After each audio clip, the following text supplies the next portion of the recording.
एक बात, वो पम्पकिन सीड्स वाली बात तो मैं बड़ी जबरदस्त आपको बात बताना चाहूंगी, लेकिन आपके शो पे एक चीज मैं आज जरूर मेंशन करना चाहूंगी कि प्लीज खुदा के लिए, बीइंग अ डाइटिशियन, मैं आपके आगे हाथ जोड़ के ये चीज कहती हूँ कि प्लीज पंजीरियों को छोड़ दें। पंजीरियां इतनी खतरनाक हैं आप सोच नहीं सकते, और उनके कितने साइड इफेक्ट्स हैं ये मैं आपको अभी बताने जा रही हूँ। भाई लड़की क्या बात कर रही हो, दुनिया सारी पंजीरी पे तो रहती है, बच्चे पैदा होते हैं उसके बाद।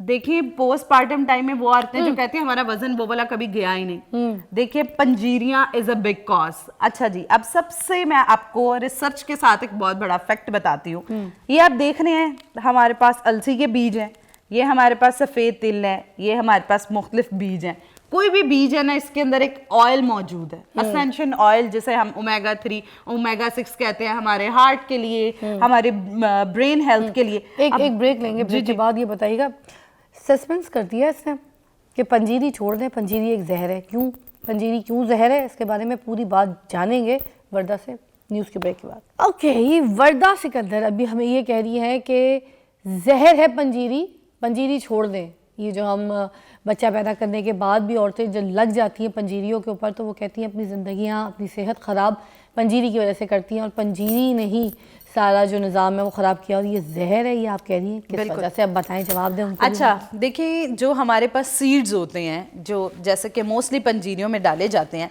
अब ये जो अलसी का बीज है, अगर आप इसको तोड़ेंगे, ठीक है, जैसे मैं आपके सामने ये सफ़ेद तिल है, या इधर इधर ये एक अलसी का बीज पड़ा है, ये हम इसको खोलते हैं, ठीक है। अगर आप इसको देखेंगे, इसको आप खोलते जाएंगे तो इसके अंदर ऑयल, एक ऑयल मौजूद है, ठीक है।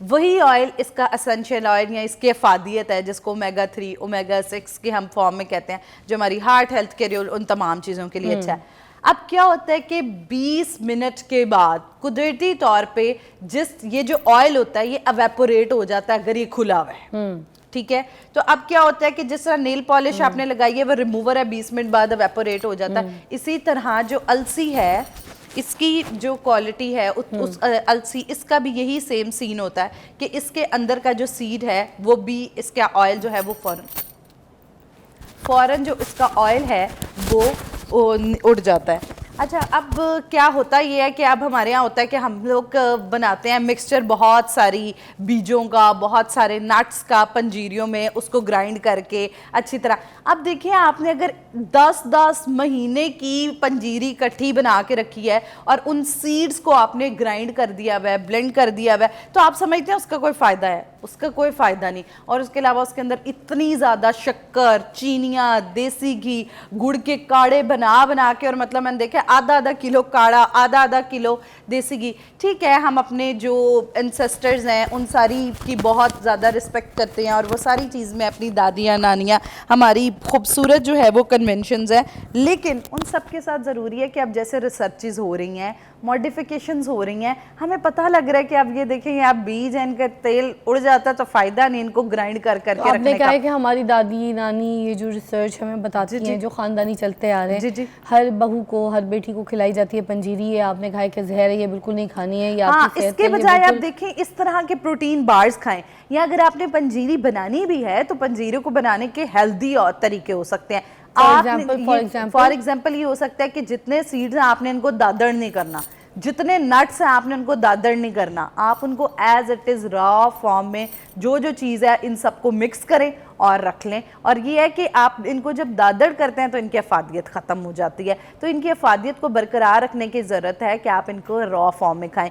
जैसे कि आप, जैसे आज हमने ये प्रोटीन बार्स बनाए, इसी को आप मॉडिफाई कर सकते हैं। बिल्कुल, आप इसके अंदर सूजी डाल सकते हैं। ये जैसे कि मैंने ओट्स जो है वो इधर रखे हुए हैं, बहुत सारे लोग इसको एज अ मील रिप्लेसमेंट इस्तेमाल करना चाहते हैं, तो अब इस बार के अंदर अगर आप ओट्स ऐड कर देंगे तो कार्बोहाइड्रेट्स का सोर्स भी हो जाएगा, प्रोटीन का सोर्स, क्योंकि इसके अंदर ग्रेन्स शामिल हैं, सीड्स शामिल हैं जो कि फैट्स का सोर्स है, तो और उसके अलावा माइक्रोन्यूट्रिएंट की अमाउंट वैसे ही बहुत अच्छी मौजूद है। नट्स में हमारे पास खजूर, खोपरा, आप वो ऐड कर सकते हैं। तो आप इसको दूध के ग्लास के साथ एक बार को as a replacement of breakfast जो है वो भी ले सकते हैं, as a breakfast of meal ले सकते हैं, स्नैक ले सकते हैं, क्योंकि अंदर इसके तमाम मैक्रो न्यूट्रिएंट्स मौजूद हैं। बच्चों के लिए आप इसके अंदर चॉकलेट ऐड कर सकते हैं, जिम पर्सन है वो इसके अंदर पीनट बटर ऐड कर सकते हैं। ज़बरदस्त। एक ब्रेक लेंगे, ब्रेक के बाद आपको दोबारा ज्वाइन करेंगे। आज पंजीरी जो है वो कह दिया गया है कि जहर है, वो मत खाएं, अगर खाएं तो उसका ऑल्टरनेट क्या है और उसको किस तरीके से खाना है। अगर पंजीरी ही बनानी है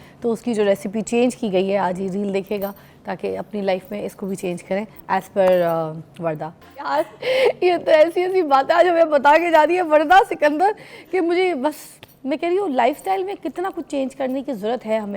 हमें पता कुछ नहीं होता, हमें हमारे अम्मी अब्बा अजदाद बड़े कोई ऐसी नुस्खे या कोई ऐसी बात बता देते हैं, हम उसको फॉलो करना शुरू कर देते हैं, हम उसको खाते रहते हैं। मगर वो जो एक यहाँ पे हमें अल्लाह ताला ने दी है ना अकल, जिसको अल्लाह ताला ने कहा है इस्तेमाल करो, मगर हम उसको इस्तेमाल नहीं करते। इसीलिए हम कहते हैं हम इस तरह के अहमक लोग हैं कि जब अल्लाह ताला अकल बांट रहा था तो हम छन्नी लेके घूम रहे थे। तो खैर एक और बात करी थी आप कुछ, मैंने कहा उसको। जी बिल्कुल, बात हो रही थी पम्पकिन सीड के हवाले से। तो सबसे पहले मैं आपको एक कुरानी आयत जो है वो सुनाऊंगी, उसके बाद मैं आपको अफादियत बताऊंगी।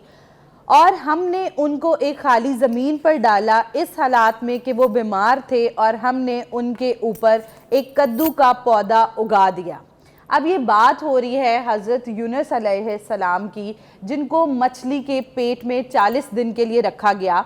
अब जब वो 40 दिन के बाद मछली के पेट से बाहर आए तो उनका जिस्म जो है वो बहुत ज़्यादा ज़ख्मी हो चुका था, उनका जिस्म गल चुका हुआ था और उनके अंदर एनर्जी ताकत बिल्कुल भी नहीं थी, और उनके मुंह से अजीब आवाज़ें आ रही थी कि वो इतनी ज़्यादा तकलीफ़ में थे। तो अल्लाह ताला की तरफ से क्या हुआ कि फ़रिश्ते आए और उन्होंने उनकी साइडों पे कद्दू के बीज फेंक दिए, और 2 दिन के अंदर उन कद्दुओं का पौधा उग गया, और उन पौधों उस जो पौधा है उसके अंदर वो लिपट गए, और 3 दिन के अंदर उनका जिस्म बिल्कुल ठीक हो गया। उनका जिस्म जो गला हुआ था, उनके जिस्म में जो ज़ख्म थे वो बिल्कुल ठीक हो गए। तो साबित इस जो वाक़या है इससे ये हुआ है कि आप देखें, ये आप देख रहे हैं ये छोटे छोटे बीज, हाँ। कद्दू के कितने छोटे छोटे बीज, और इनकी अफादियत किस कदर ज़्यादा है कि एक गला जिस्म जो बिल्कुल बेजान हो गया हुआ था, जिसके अंदर ताकत बिल्कुल ख़त्म हो गई थी, इस कद्दू के सिर्फ पौधे से वो कितना ज़्यादा हील हो गया। तो हम अपनी ज़िंदगियों में इतने ज़बरदस्त इंग्रेडिएंट्स हमारे किचन में मौजूद हैं, लेकिन फिजा हम है कि जी ये सप्लीमेंट खा लें, वो सप्लीमेंट खा लें।